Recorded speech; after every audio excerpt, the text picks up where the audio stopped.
To make just before we start tonight's lecture with Karen Wilkin in conversation with David Stern. Please make sure all cell phones and pages are turned off so we don't have any ringing during the lecture.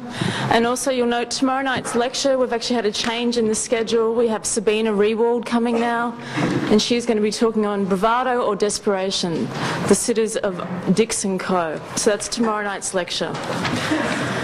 I get to introduce Karen Wilkin, who is our regular here on a Tuesday. She teaches here for us at the Studio School, the MFA program. And Karen is actually based here in New York, independent curator and critic, specialising in the 20th century modernism. A third-generation New Yorker, educated at Barnard College and Columbia University, she was awarded a Woodrow Wilson Fellowship and a Fulbright Scholarship to Rome. Karen is the author of monographs on Stuart Davis, David Smith, Anthony Caro, Kenneth Noland, Helen Frankenthaler and Hans Hofmann. She's organised exhibitions of the work of these artists and among many others, internationally and nationally. She's a contributing editor for the art for the Hudson Review and a regular contributor to the New Criterion, Art in America and the Wall Street Journal. She's lectured at various institutions here in America and internationally. Her current projects include Colour as Field, American Painting, 1950 to 1975. This will open in Denver in November and will then travel to Washington, D.C. early next year. Karen is a director of Triangle Arts Association, which organises programs and residencies for international artists, and she also teaches here, like I said before, for our pilot MFA program. Please join me in welcoming Karen Wilkin, who will then introduce David Stern.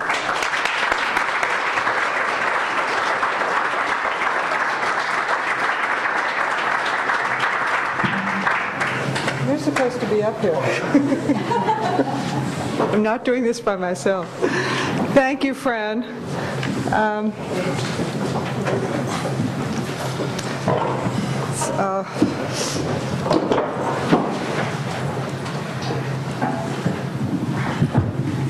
It's a great pleasure to be introducing David Stern, whose work I've been following. Probably must be getting close to 10 years now. Probably. David Stern was born in Essen, Germany, and emigrated to the U.S. in 1995, so he actually chose to be here. And he has been a U.S. citizen since 2000. That's correct, yeah. He has exhibited widely in Europe, in his native Germany, in Hungary, in Austria, and he's also exhibited throughout the U.S. His work is represented in many distinguished private and public collections. A mini retrospective, which I'm very honored to say I've been working on, is being organized for Colgate University's Picker Gallery, and that is November of 2007? Something like that. Yes, November 2007. Yeah, which is next week. And I'm suddenly panicking about the catalog. And that exhibition will be seen in New York in 2008, also at, we believe, at Yeshiva University Museum, and we're working on the rest of the tour. David is a painter whose work is very hard to discuss, because just when you think you know what you're looking at, the work shifts and changes. It moves in and out of reference in a very poetic and sometimes disturbing way. What we're going to do is run a series of images in roughly chronological order, and we're going to have a conversation. At some point we may stop the images and talk about a specific work, or then again we may not. But at least you'll have something to look at.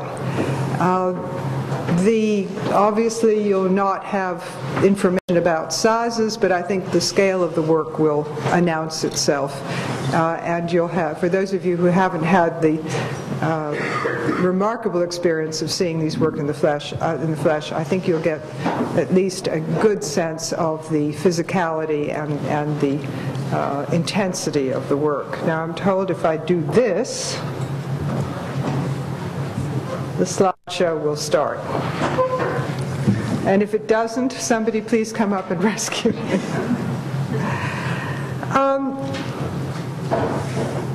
Let's begin at the beginning. How did you know you wanted to make art? How did I know I wanted to make art? It's well, I started to draw as a child, obviously, and I was interested until I was maybe 14, 15 years old, and then I lapsed into complete something else. And adolescence, maybe? Adolescence, maybe, yeah. And then I came back to it seriously when I was about 20 years old, and studied at a painting school in Dortmund, and then decided to do this on a full-time basis.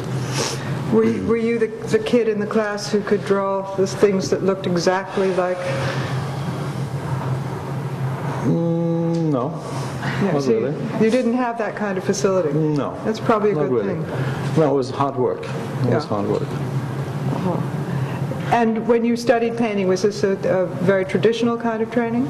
The art school I went to was a kind of a pretty much similar to this type of setup here, like a studio school, but it had also design departments, and the person I studied with was Professor Ulrich Hertha, who was a master student of Fernand Léger. And so I was there for about 4 years, and continued and developed what I actually learned how to paint. Let's say that. Could you speak into the microphone? I can try, yeah. Okay. Besides, we're recording this, and if you don't speak in the microphone, they won't hear you. Okay. The work that we're seeing, the earliest pieces are about from what year? This starts in 1994. Okay. So these are called sky pieces. It was small, actually fairly large size series, about 15, 18 paintings. And they're thematizing this piece of the sky, of the New York sky.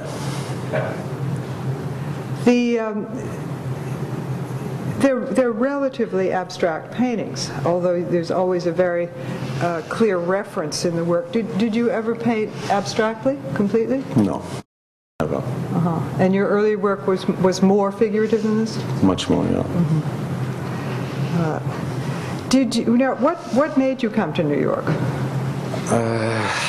I used to live in Cologne for about 10 years, and I needed a change of place.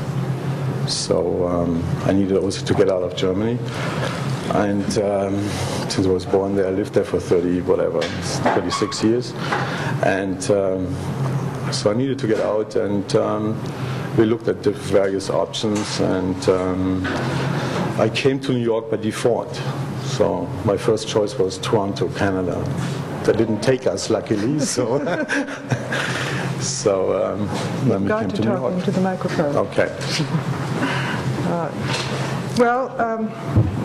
Toronto first choice. That clearly wasn't for the art. No, it was for peace of mind and extraordinarily good Chinese food. I can say that because I lived in Toronto for 7 years. Well, what happened when you came to New York? Did the work change?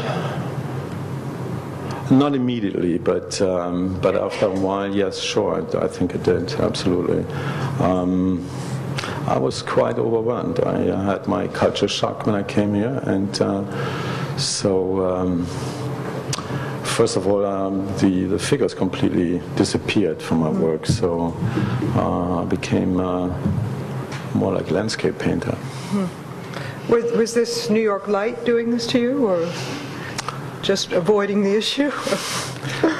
I think I didn't see. I was overwhelmed by the size of it, by the sheer size and force of it, and I think I didn't see the people in the beginning. So I started seeing people only after a while. So like selective recognition or so. Well, speaking of seeing people, this drawing is one of a long ongoing series in which you were doing a self-portrait every day. That's right. Usually connected with the weather report. Yeah. Now, was this the first person you started to see when you were in New York? Maybe that's the first person I recognize. Yeah, so I have been doing this for 7 years, 6, 7 years, and I trailed off lately to do this, but I used to do one a day, and the rules were that you had to finish that drawing the day it was started. So, and I could not throw anything away. So that was quite some pressure, you know. So, but and it would sometimes it would take a few minutes, and sometimes it would take the whole day to do it. And they're quite large. I mean, they're full sheet. Yeah, they're 32 by 40 or something like that. Yeah. And do they all have on them, or is that? No, sometimes they have also headlines on it. Sometimes it's but it's usually it's something outside of myself. So it's kind of the connection with objectivity somehow. So in and out of reality. Well, in and out of reality certainly describes the work. I mean, you can read this as an almost abstract arrangement of strokes and tones, and you can also read it as a recognizable individual who stares back at you. And that's certainly characteristic of the paintings in terms of the way one reads them. But these are clearly done from perception. I mean, they're not an idea about yourself as much as they are. No, I'm not looking. I did not look in the mirror for these. It's like it's a self-image. I used to teach for a while in Germany, and I found that everybody has a self-image of himself inside him, and if you are not trained as a painter, you probably bring that image out at first. So. So this is something which is solely imaginary, if you want to. Really like the feel of the day inside, you know, like completely personal. Did you ever paint from the motif, from nature? I mean, yes, I did. Actually, those sky pieces you were seeing in the beginning, I did sketches for them, and I went out into the street and was standing in the middle of the Park Avenue and was sketching the sides. Well, that's a good place to stand. You're out of the traffic, and you get. I was standing on the macadam, But you said that when we were talking about this earlier, you said you've become more and more of a studio painter, and you're not working from sketches. No, not anymore. I mean, I do work from sketches, but I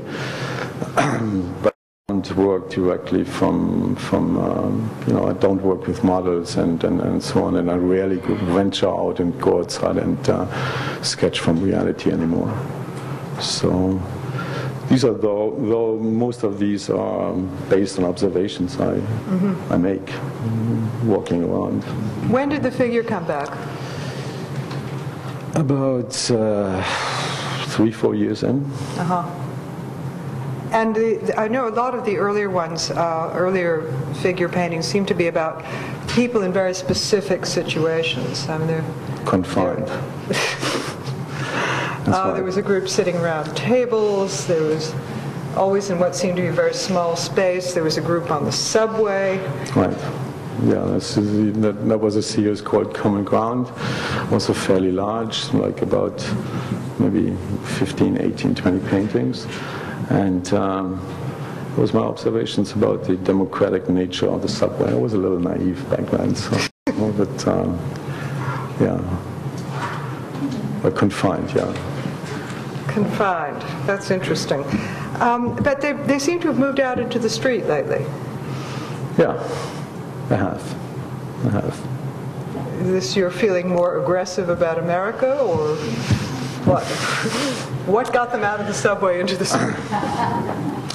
I'm not sure exactly. I certainly have seen a little. It's like I expanded my horizons a little bit, and obviously I got a little bit tired of repeating this. That's also part of what is changing right now. That I used to be a serial painter, so to speak, and I'm changing more and more into get into singular pieces. So part of that was, with a series, it's like when you paint a series of paintings, you do that because you want to find something new which you couldn't say in the first painting or in the second or the third, so that's the reason why you do that. But after a while, it can become something like a mannerism. So, and I needed to change gears, so that's the reason why they moved onto the streets. But the thing that hasn't changed, whether the spaces are confined, whether there are figures moving through the street, there's certainly post September 11th, there have been some pretty fraught images, and then there was a series that you said was inspired by a friend's automobile accident. Even if you don't know that specific thing that generates the painting, as I say, some of them seem to be rather disturbing in some ways. But they're always figures in what seem to be very specific situations, whether or not you can identify that situation. That's true. And we've talked about this as you said you think of yourself as a genre painter. That's right. Yeah, I believe that an organization of figures in space can somehow express a little bit more than just that situation itself, though there should be that situation. There should be in that specific situation, but it should transcend that situation also. So, yeah, I would say I'm a genre painter. Absolutely. Not a history the last painter. one. Not a history painter. No, I don't think so. Even though you're dealing with large-scale figures. Even though. It's an interesting distinction. As soon as you get more than one figure, you've got an implied narrative. Yeah, I try to avoid that though. I try to have them in a situation. I do not want to tell a story. So I try to have them doing something, and they should continue doing this. They should not stop doing this at all. So, in a sense, let's take this as an example. How big is this painting? This should be 75 by 80 by 60. Okay. So the figures are roughly life size. Yeah, and bigger sometimes. Yeah. And almost disappearing into the load of paint. So your desire to have this action appear, I suppose, as though it happened before the painting began and will continue after you stop looking at the painting. This is implied by the way the paint's put on, in a sense. That helps, yeah, it does. It does help, but it's not that I whatever try to play some tricks here. It develops this way. I try to have it fresh, and I try to have it moving, so which cannot be achieved with not moving the masses on the canvas. So,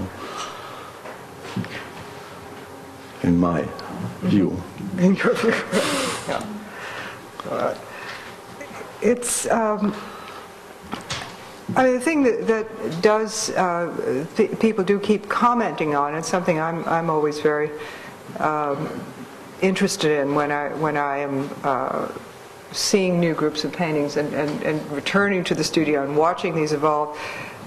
sometimes it feels as though the figures are kind of moving around in the canvas and then return to an original position or move further back in space. And I mean, it's as though the composition is almost not fixed until the very end. That's true. When I do a painting, I do not start with a plan. I start with some rough idea, and I put it, some kind of sometimes an abstract figure composition on it, and then things develop. It's not the most economy type of developing a painting, but that's the way I develop them. So they fall into place, basically, after I'm tossing around with them for a long enough time, they're falling into place. And that's the way they should also feel, and there should not be any choices to have them, that figure moving there or there. That should be completely fixed. It should be there. So the imagery evolves out of the paint. Yeah. You have to also give yourself some chances for pure chance. I mean, you have to see things how they develop, and then push them further into that into a direction. I mean, sometimes in a direction, like you got to find out what the painting has to surprise you somehow. The painting has also to generate more energy, so it's kind of everything you inject there should come somehow back, and somehow you have to have the intelligence to follow what the painting is trying to tell you. So it's not like you're going there, you have a plan, you do that, and then that's why it's kind of complicated. It also seems to take a very long time. It does. And uses a lot of paint. Yes, it does too. So there's a lot of scraping off and. Yeah, it's a violent process sometimes. Yeah, absolutely. I use like small brooms. I use cardboard pieces, spatulas, brushes too. Brushes too. Oh. Brushes too. Well, it's know that there's still some traditional paint application going on. I've always been struck by just the sheer amount of paint that comes off the pictures. It's remarkable that there's still so much on them. Yeah, we had when I moved from my last studio in Soho to Chelsea, we had to chip the paint from the floor chip this in pieces, and I had to saw it into little pieces in order to be able to carry it out. It was quite something. That's dramatic. Actually, that's not the first story of that I've heard. When Larry Poons moved studios at one point, there was a kind of waterfall of acrylic down the stairs, which also had. There's no polite way of saying this. Larry was not the most hygienic of studio keepers, and there was a lot of stuff caught in that waterfall that you really didn't want to know about. It was at one point that they were threatening to make him buy the building because they couldn't seem to get this off the stairs. I wish I could have afforded to buy the building in Soho. Yeah, well, think of how much cheaper it was then than it would be now. Anyway. Yeah, I didn't realize that you had to have. Physical interventions to get out of there. Oh yeah, absolutely.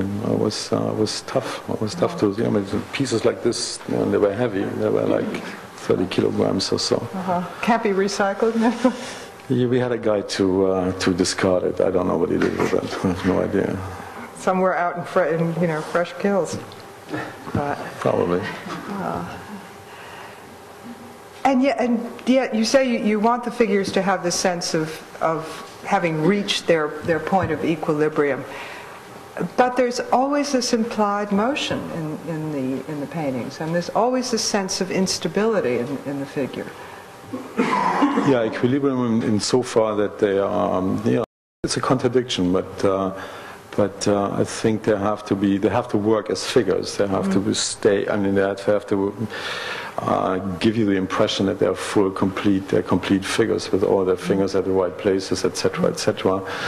But at the same time, they should move in and out. Yeah, absolutely, they should move. Well, that combination of specificity and abstractness is certainly one of the striking things. I mean, you always have the feeling, it's always like seeing something out of the corner of your eye. And it seems very complete, and yet you know you haven't focused on it in a particular way. I mean, in a sense, they're very truthful to one's perceptions. And the longer you're in New York, somehow the more New York light seems to be getting into these. I mean, which is, I suppose, inevitable. But it's very different than the first ones. Yeah, I came from far north. I mean, came from Germany, which is like at around the same height on the globe than Hudson Bay. So there was not much light up there. And so New York, in that regard, was certainly a revelation. Light-wise, definitely. Well, it's on a line with Rome. Yeah, it is. I mean, Matisse was so excited about New York light that when he was on his way to Tahiti, and he almost considered not going on any further. So, although it's hardly as tropical, even the last few weeks. We've been looking at a number of portrait heads, and I know you do a certain number of commissioned portraits, such as this. How does that fit in with your practice?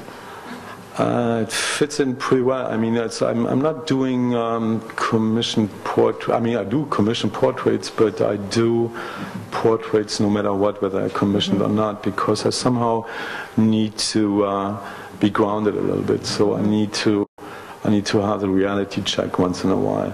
And so I have always done portraits throughout my entire life as a painter. And it's a challenge. It's but it has to work this way. It has to work with a figure you want to portray and you want to recognize somehow as well. And at the same time, it has to bring the whole drama of human existence also into place. So yeah. Are the portraits? Do people sit for the painting part, or do you? No, they sit just for the drawing part, and I do them by recollection. So I have the drawings pinned up on my wall, and I remember try to remember what I was confronted with. I must say that I found that a rather terrifying process the time I sat for you. I mean, I wasn't expecting a likeness, but I wasn't expecting to see images of my grandmother either. Sort of like a foretaste of the future. But the painting was terrific. It was on there. You saw it? Yeah, I saw it. Okay, I saw it. With luck, nobody recognized it. But it's a very good painting, qua painting. But it is disconcerting sitting for you. Good. Yeah. That's good. I like that. Always the figure. You did say you thought that was the sort of most significant thing you could paint. Yeah. But I have a question about the figure, and it's a question that comes out of probably ignorance. You are a painter of the figure, and you also are an observant and practicing Jew. And one always hears that Judaism is an iconoclastic religion.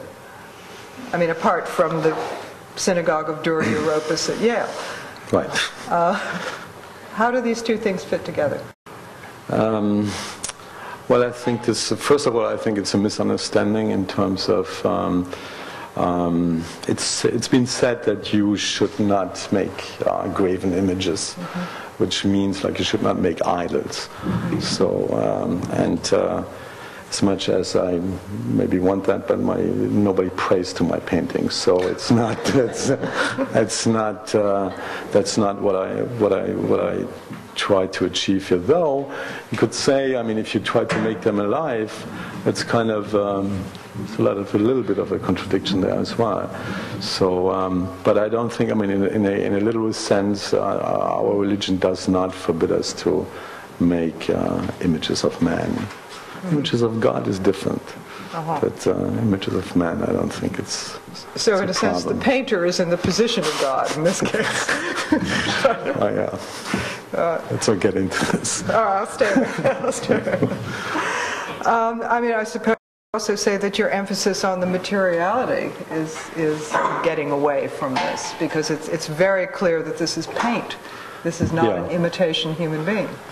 Yeah, that's certainly one thing I don't want to do. I do not want to, as much as I don't want to have a narrative, I also don't want to have this kind of realistic, whatever feeling, like photographic type of image. Nothing photographic about these. This series, which I remember as being very, very powerful, of this seated figure, seemed to me a bit unusual in that the viewpoint changed. I mean, many of the works that we've been looking at, what you feel as though you're looking up at the figures, but this one you're very much. The viewer is looking down on this. I know there have been a few other there was sort of crouching circle in the post 9/11 paintings. Right. This is part of it. Yeah. These were 4 paintings called Scotch and Orange. I was about feeling great after 9/11, so that's what it is about. And I've been somehow experimenting with perspectives quite some time now, and so maybe there's some later images out there which explain that a little bit more. So. Because they were quite consistently, I mean, you had the feeling that they were walking up towards you, or you were in a lower point of view and looking up at them. Was that conscious, or it just happened? Just happened, I think. I mean, also to see the perspectives in these 4 are also quite different, and some of them you look down, some of them look up to, or look like straight into there. I mean, that sense of confrontation seems to be very important, though. Yeah, as I said, this was a theme. It was like more like an introspective thing about how one feels after 9/11. So it was done pretty much right after that, like 2002. Do you think of yourself as an expressionist? Not really. Can't be a genre painter and an expressionist. No, I don't think I'm an expressionist. No, not really. Maybe like an action painter. I'm more like an action painter. Genre and action. Okay, we've got a new category here.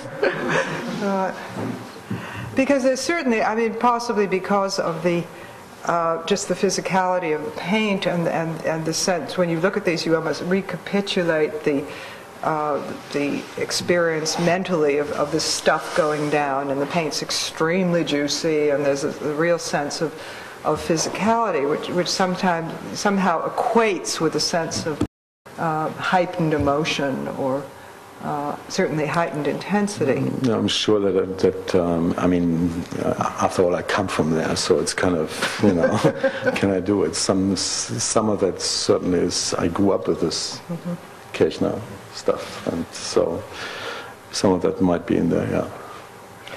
Did you leave Germany about the time that the Neue Wilden were coming into? Yeah, actually a little bit later than that, but yeah, about pretty much I lived with them in Cologne. And this was a group of German painters who were very consciously basing their work on German Expressionism, and somehow fusing it with abstract expressionism in some very peculiar way. I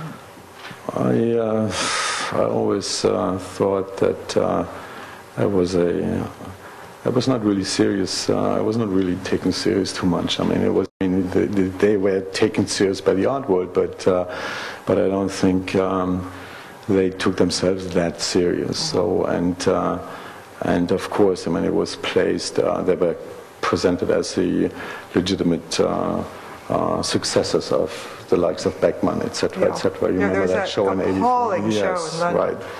I remember that as well. Done by Norman Rosenthal. I mean, the best thing about that show is it had a great selection of German Expressionist paintings. I mean, they had wonderful Beckmanns. There was a room full of Christian Rolfs. I mean, the only problem was that this was all preamble for all these other people that they were trying to create a legitimate line for. But the first part of the show was very good. This is an unusual painting. Yeah, well, that's two friends of mine. It's a double portrait. I think that one left the studio before I saw it. One escaped me? Maybe. Yeah. What are you working on now? I'm working on 4 large figure paintings, 4 large situative figure paintings. And is this situation specific or is it ambiguous?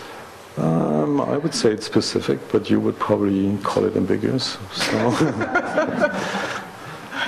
Can you tell us what the specific situation is? No, I can't. Yeah. That's why people like me have to say it's ambiguous. That's why I'm a painter. And that's not, why you're a painter. Otherwise I would be a storyteller. Okay. We're going to have to make room for these new ones in the show selection, right? I guess, yeah, I hope so. Okay. November is closer than we think. I think at this point, if whoever's phone that is doesn't turn it off, I'm going to commit axe murder. I think at this point, we should open this up to questions. Sure. God. Yes. I was wondering if you know of, if you feel a connection with the lineage of Gerstel. Of whom? He was a friend of Arnold Schoenberg. Richard Gerstel? Yes. I don't even Painter. know. Well, he's a very little known painter. Total oeuvre in all media is about 100 works. Committed suicide, very young. Very interesting painter, and the Neue Gallery has a couple of very good examples. Okay. But he's not exactly a household word. There is a sense of a kind of lost and found image. I'll just make sure I see it. Yeah, there's a very good portrait that's usually up.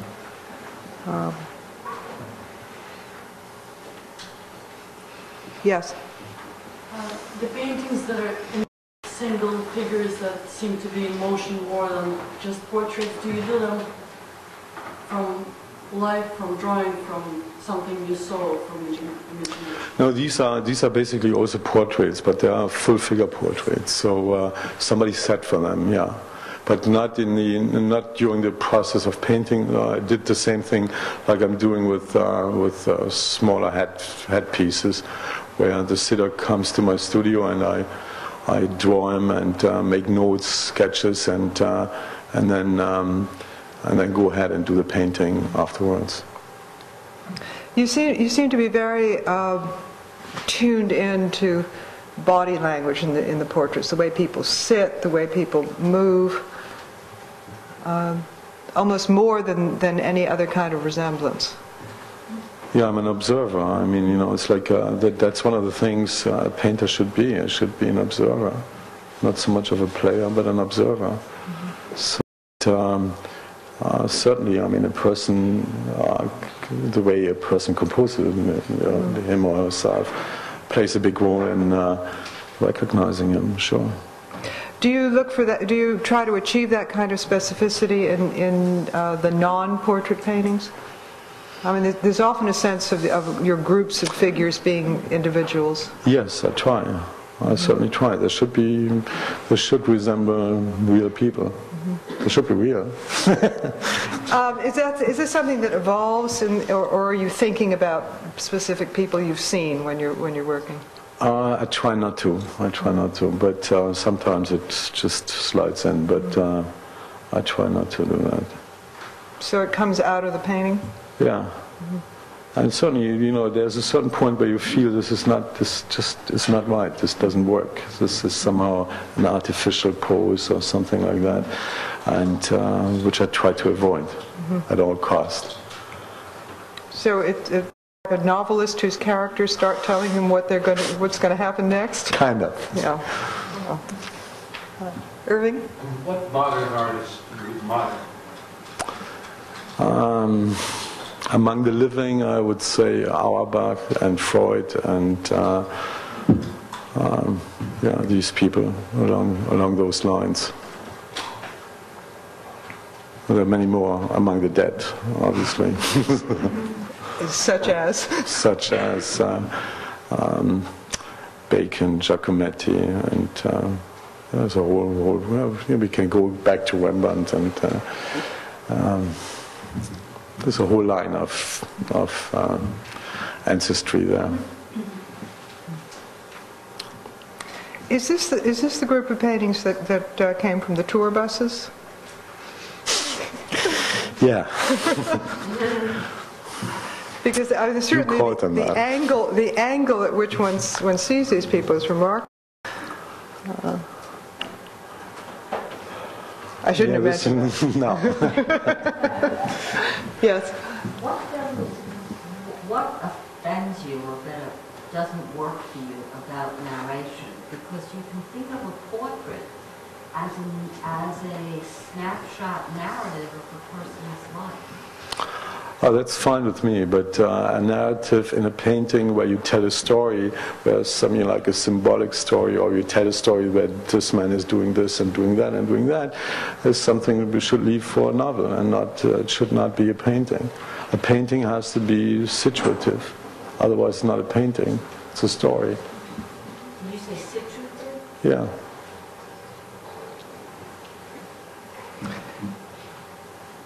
And yet these paintings seem very suggestive of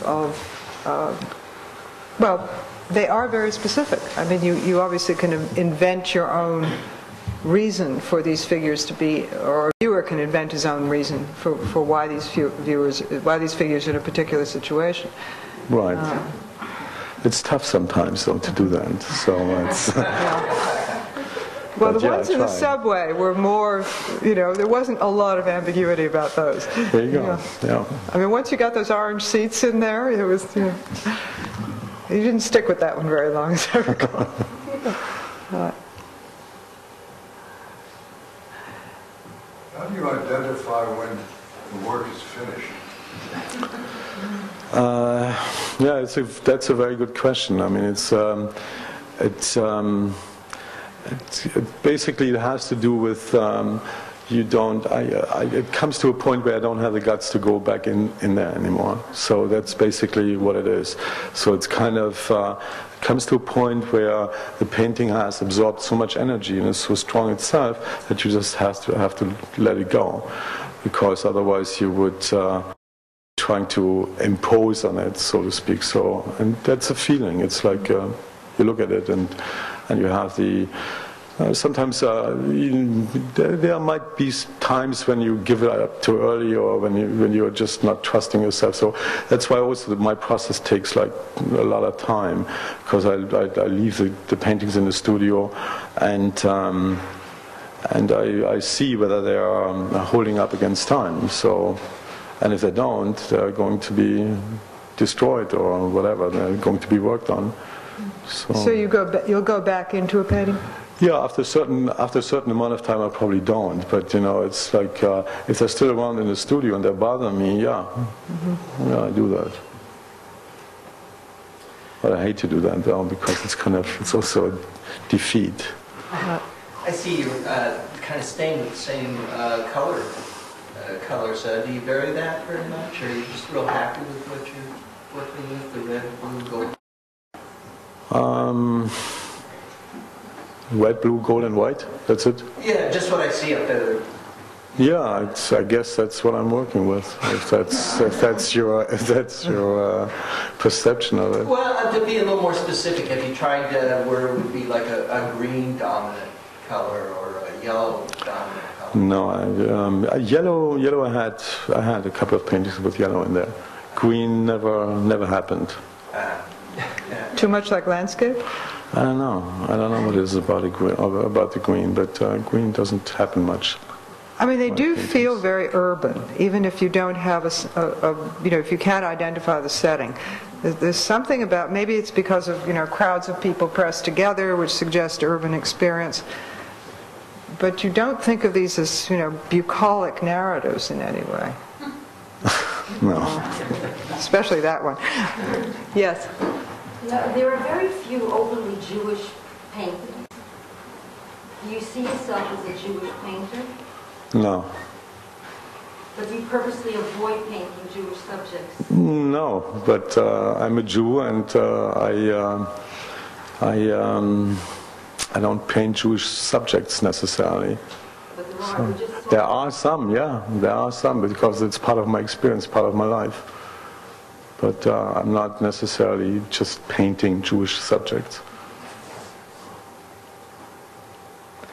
There's a thing I was reading recently by Stuart Davis, who was very, very politically active, particularly in the 1930s, and was agonizing over the fact that his painting wasn't political. And in fact, he made a real separation between his political activism and what he did in the studio. And in one of his notebooks, he reaches the conclusion that because he is a human being who is in a political relationship to the world, that his painting is informed by that political experience. I mean, you can't keep it out. So, yeah, you could certainly say that about the Jewishness of my paintings as well, because I'm certain that the experiences, the learning, and what I'm doing, that is somehow getting into the paintings. For example, there's a beautiful Kabbalistic viewpoint here that's saying that reality is, if you imagine Madison Square Garden and inside, so you have 35,000, everybody there sees the same game or the same person in the center, but you have about 19,000 different viewpoints. They're slightly different, and that's it's one of those beautiful things which does inform painting as well. So yes. I just wanted to talk a little bit about your process of developing the painting. You start with thin layers and work up thickly, or they feel like they're troweled on, like sculptures almost. Is that how you start, like working with thick blobs? No, it's I start pretty traditional with some solution, some turpentine solution, paint, whatever, and then I develop them, and they change, and it's not like I'm taking a shovel and putting the paint on. But they build up pretty quickly. I mean, they do. Once you get the massing, or at least the beginning massing in there, then they start getting that kind of physicality. Yeah, I rework them. I get over just reposition the figures and work on the expressions of the faces and so on and on. So it's like a whole. I work on the entire painting and rework it. Yes. Do you ever sculpt, or do you get any inspiration from sculpture? I don't sculpt, and sure, inspiration, yes, but I don't sculpt, and I would not look at my paintings as sculptures at all. I wouldn't look at your paintings as sculptures, but they seem to have some information in them that reminds me of sculpture. Oh, that's good.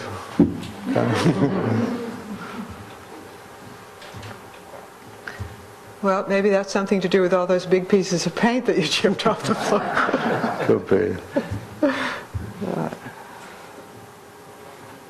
No more questions?